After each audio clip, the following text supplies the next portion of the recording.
Welcome to Chapter 5, Part 2. Hopefully this time around we're not going to have any problems with our Liquify button. I'm on a different computer with an updated video card, so let's get going. Page 112, we're going to start with Liquify. With the red eye working, still active, choose Filter, Liquify. And you're going to be left with a dialog box that has an image of your model.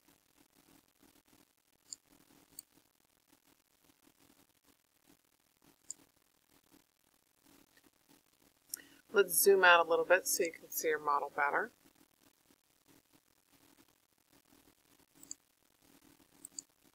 I have a slight lag in my Photoshop right now with my screen recorder on, so it looks like I just need to be more safe than sorry and just do as little bit as possible. It looks like the computer is not able to handle the cast program and Liquify at the same time. So we're going to go, I'm going to do as little as possible and keep it going to see what we can accomplish. In the Properties panel, expand the Face Aware Liquify action, which mine's already expanded, so you expand it by clicking that arrow. Make sure that the Eyes section is expanded and the link icon is selected for both eye size and eye height. So the link options are all available. Basically what this does is it links your left eye to your right eye. So we're all of this is linked together. So we're going to enter 32 for size and 10 for height.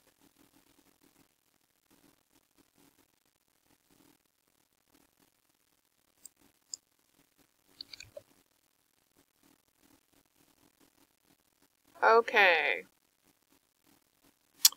So we're going to move on. Step 4, make sure that the mouth section is expanded and enter 5 for smile and 9 for height. Here's mouth and 5 for smile, 9 for height.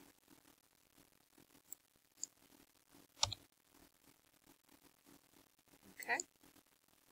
Make sure that the face shape section is expanded and enter 40 for jawline. Oops, I typed 4. I typed 10, so we'll put 4. Okay. 40 for jawline and 50 for face width.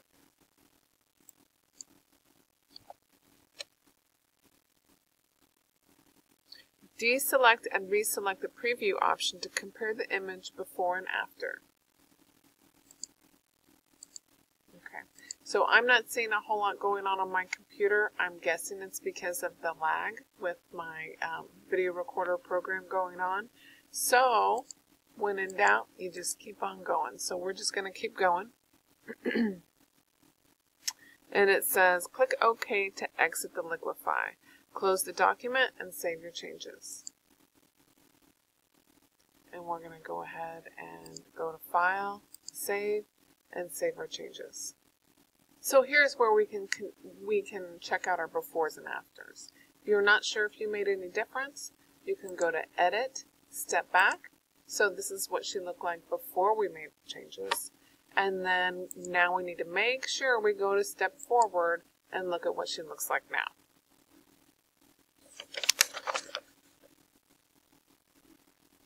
Okay, page 114, we're going to work with Blur with the egret. So we're going to choose File and Browse and Bridge.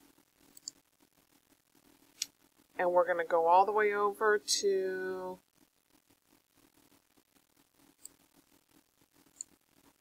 this PC. We're going to go to the Student G Drive to open up all your documents, Art, Computer Graphics, and 2018 Photoshop book files, Lesson 5. And now we're going to work with our egret.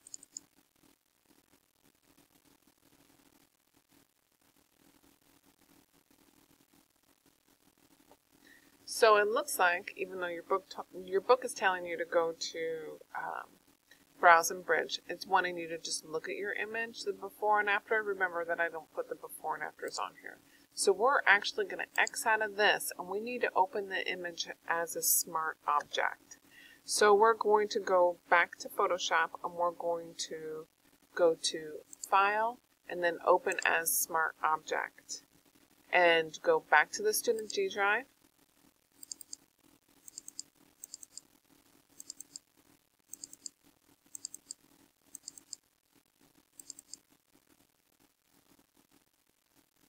Now we're going to click on the egret and then hit OK to open.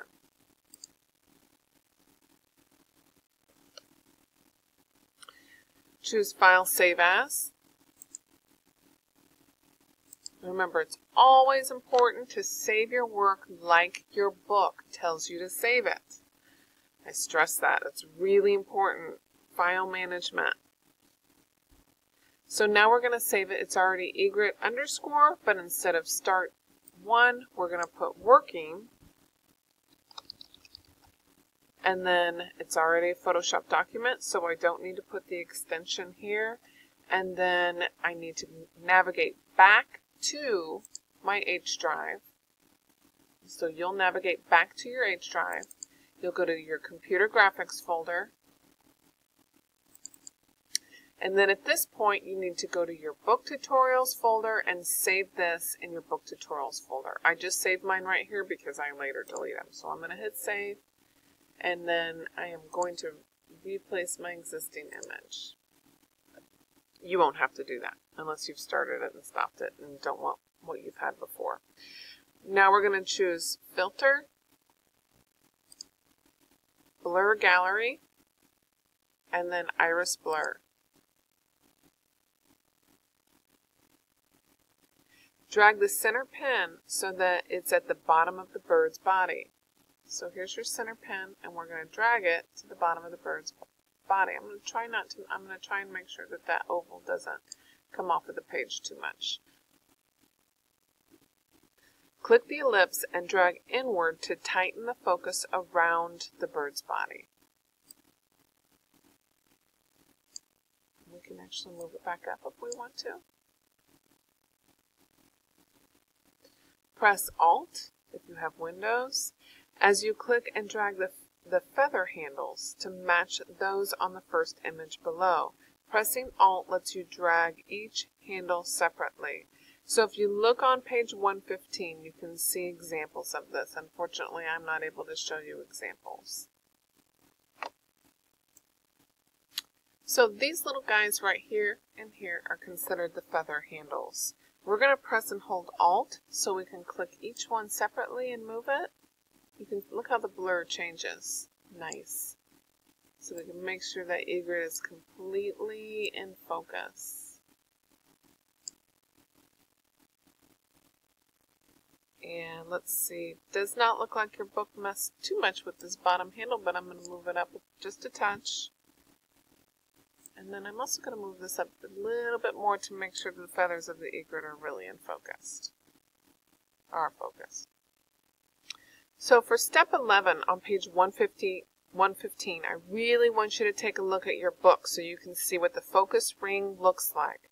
Step 11 says click and drag the focus ring to reduce the amount of blur to 5 pixels, creating a gradual but noticeable blur. You can also change the amount of blur by moving the blur slider in the iris blur area. So I do not have a focus ring, so I'm going to have to change my blur slider over here. And it wants you to take that blur slider to 5 pixels. So highlight, put 5, and you're good. Click OK in the options bar to apply the blur. So now we've got really soft edges, the egret's in focus, looks nice. Double click the blur gallery in the egret layer in the layers panel to open it.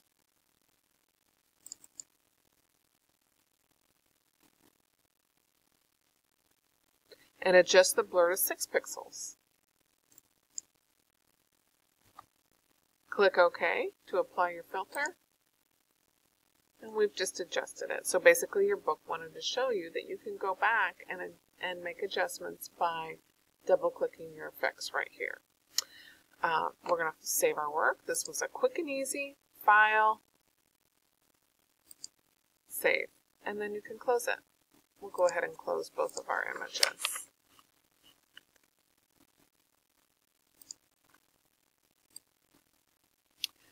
All right, we're on page 118 for creating a panorama. This is a fun little assignment.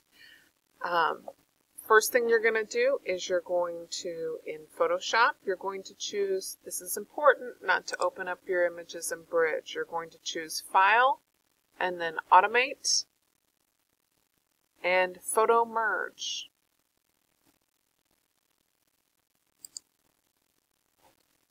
Alright, so I have a little dialog box. It's come up. In the Source Files area, click Browse and navigate to the Lessons 5 folder in your G drive.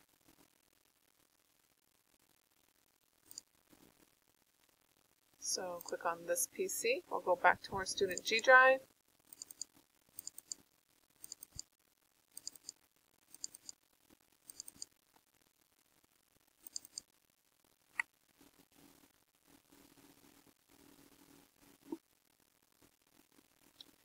And we're going to shift select all the images in the folder of the panorama. So Files for Panorama, and then there's actually two ways of selecting it. One, you can click and just drag, just like what I've done.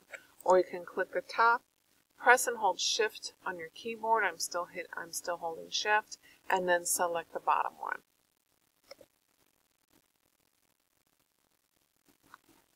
At the bottom of the Photo Merge dialog box, select Blend Images Together.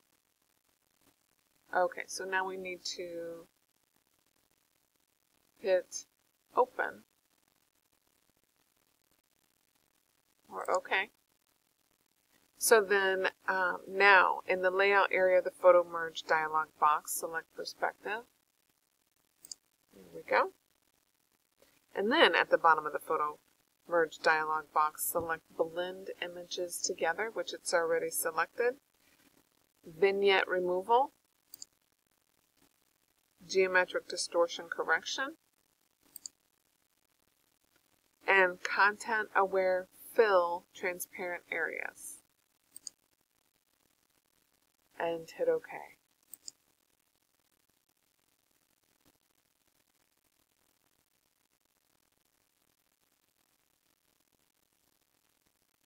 My computer's thinking, so it's going to take a few minutes for me compared to what you're doing.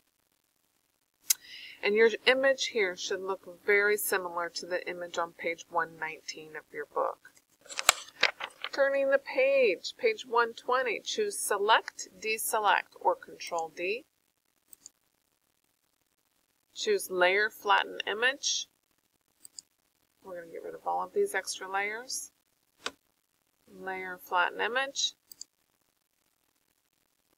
Choose File, Save As.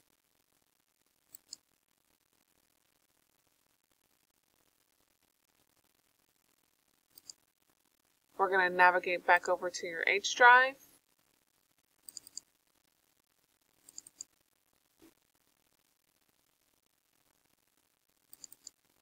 And in your H drive, you go to your Computer Graphics folder and your Book Tutorials folder. And then it looks like you need to rename the file as Skyline_WorkingPSD.